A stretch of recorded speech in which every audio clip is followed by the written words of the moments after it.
বই, সংস্কৃতি আর সৃজনশীলতার সবচেয়ে প্রাণবন্ত মিলন মেলা এবার ফেনীতে। এখানে আছে নতুন লেখক, জনপ্রিয় প্রকাশনা, সাহিত্য আলোচনা, সঙ্গীত আর শিশুদের জন্য রঙিন আয়োজন। চলুন একসাথে খুঁজে নিই নতুন বই, নতুন গল্প, নতুন স্বপ্নের অঙ্গীকার। ফেনী বই মেলা, বই প্রেমীদের উৎসব। আসসালামু আলাইকুম, স্বাগতম আপনাদের ফেনী বই মেলা 2025-এ। চলুন এই বই মেলায় খুঁজে দেখি কোথায় কি আছে না আছে। আর এখানে আমি কোনো ভয়েস দেব না, কারণ এই বই মেলায় ইসলামিক কিছু আলোচনা চলছিল, তাই আমি ভাবলাম যে ওই ইসলামিক আলোচনাটাই আমার বই মেলার ভিডিওতে থাকুক। তাই এই বই মেলার ভিডিওতে আমি আর বেশি ভয়েস দেব না।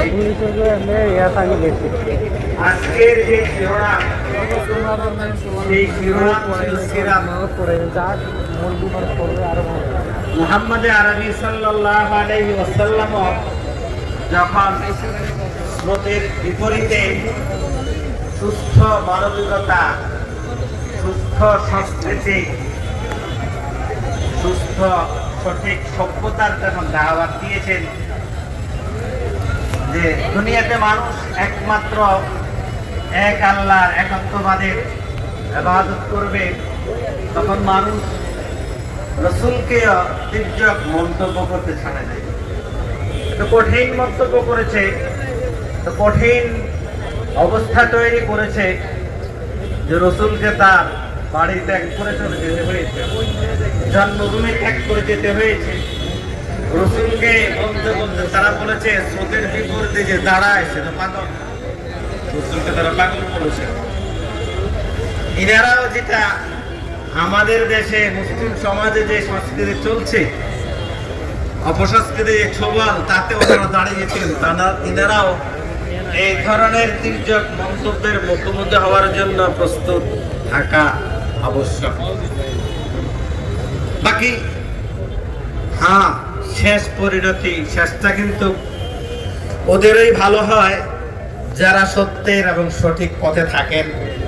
এনারা যদি সঠিক সভ্যতা সংস্কৃতিকে লালন করে যদি এগিয়ে যান, হয়তো ওনারা ইনশাআল্লাহ প্রত্যাশা করা যায় অদূর ভবিষ্যতে নিজেদের অভিষ্ট লক্ষ্যে পৌঁছাতে পারবেন। মুহাম্মদ আরবি সাল্লাল্লাহু আলাইহি ওয়াসাল্লাম যখন স্রোতের বিপরীতে তাওহীদের দাওয়াত দিয়েছেন, তো কাফিররা রাসূলকে পাগল করেছেন। আল্লাহ রাসূল তো হয়তো নিজের মুখে জবাব দেয় নাই, আল্লাহ জাল্লা শানুহু আল্লাহর নবীর উপরে আরোপিত মন্তব্য আর অপবাদের কঠিন জবাব দিয়েছেন। আল্লাহ বলেছেন নুন ওয়াল কলামি ওয়া মা ইয়াসতুরুন। নুন এটা অক্ষর, তার অর্থ মিনিং আল্লাহ ভালো জানেন। কেউ কেউ হযরত আব্দুল্লাহ ইবনে আব্বাস রাদিয়াল্লাহু তাআলা আনহু, হযরত মুজাহিদ রাহমাতুল্লাহ আলাইহি নুন বলেছেন ওই মাছকে, যে মাছের পিঠের উপরে এই জমিন দাঁড়িয়ে আছে। কেউ কেউ নুনের অর্থ বলেছেন নুন মানে দোয়া, কালির দোয়া। ওয়াল কলামি ওয়া মা ইয়াসতুরুন, কলমের কসম। কলম বলতে সাধারণ কলম হতে পারে, ব্যাপক অর্থ হতে পারে। ব্যাপক অর্থ যদি হয়, ব্যাপক অর্থের ভিতরে বহু ধরনের কলম আসবে। এক সাধারণ কলম যেটা আমরা দেখি, আর এক ওই কলম যে কলম তাফসীরের কলম, বিশেষ কলম, যে কলম সম্পর্কে রাসূল কারীম সাল্লাল্লাহু আলাইহি ওয়াসাল্লাম বলেছেন আউয়াল মা খালাকাল্লাহু সর্বপ্রথম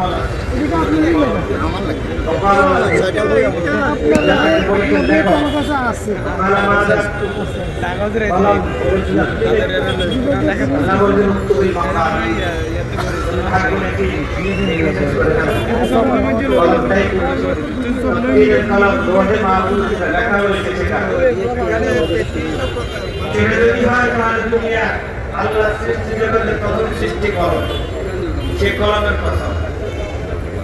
সাধারণ যে কলম, সে কলমটা সূরা আলাকের ভিতরে এসেছে, ইকরা বিসমি রাব্বিকাল্লাযী খালাক। সেখানে বলছে ওয়াল্লামানিল কলম, যে আল্লাহ কলমকে শিক্ষা দিলেন। সেখানে কলম দ্বারা উদ্দেশ্য করে কলম, যেটা আমরা দেখি।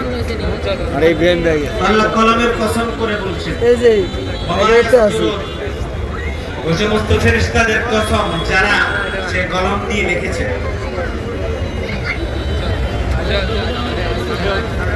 এরপরে আল্লাহ জাল্লা শানুহু পরে গিয়ে মা আনতা বিনিআমাতি রাব্বিকা বিমাজনুন, যদি শুধু এতটুকু বলতেন মা আনতা বিমাজনুন তাহলে অর্থ হয়ে যেত। কাফেরদের অপবাদের জবাবটা সঠিকভাবেই হতো যে রাসূল আপনি পাগল না। এখানে একটা শব্দ আল্লাহ বাড়িয়েছেন বিনিআমাতি রাব্বিকা, কেন পাগল না তার কারণও দর্শাইছে। কারণ যে আল্লাহর নেয়ামত প্রাপ্ত হয় সে কখনো পাগল হতে পারে না। আপনি পাগল না এই জন্য যেহেতু আপনি আল্লাহর নেয়ামত নিয়ে বিচরণ করেন, যেহেতু আপনি আল্লাহর নেয়ামতের কথাই বলেন। মানুষের জন্য সবচেয়ে বড় নেয়ামত হচ্ছে ঈমান। আর রাসূল ঈমানের দাওয়াত দিয়েছেন। একটা মানুষের মধ্যে যদি সেই ঈমান থাকে তো সে মানুষ, যদি একটা মানুষের মধ্যে ঈমান না থাকে সে মানুষই না। কোরআনের ভাষায় ঈমানহীন এই মানবাকৃতির ব্যক্তি চতুষ্পদ জন্তু শূকরের চাইতে অধম। কোরআনের ভাষা উলাইকা কাল আনআম বাল হুম আযাল উলাইকা হুমুল গাফিলুন। আল্লাহ বলেছেন যারা বেঈমান, যারা একত্ববাদ মানে না, তারা চিরস্থায়ী জাহান্নামী। তারা চতুষ্পদ যন্ত্র নেয়, চতুষ্পদ যন্ত্রের ভিতরে শূকরও আছে, শূকরেরও পাও চারটা। বরং আল্লাহ বলছেন বাল হুম আযাল, চতুষ্পদ যন্ত্র চাইতেও অধম। তবে এখানে আমাদের জন্য সতর্কবাণী আছে, সেটা হলো এই আল্লাহ এরপরে বলছেন উলাইকা হুমুল গাফিলুন, এরা অলস। আল্লাহ বলছেন যে অলসতা এটা ঈমানদারের গুণ না, আলস্য বেঈমানের গুণ। সংস্কৃতি, ইসলামী সংস্কৃতিতে আমাদেরকে কিছু আবেদন রাখে।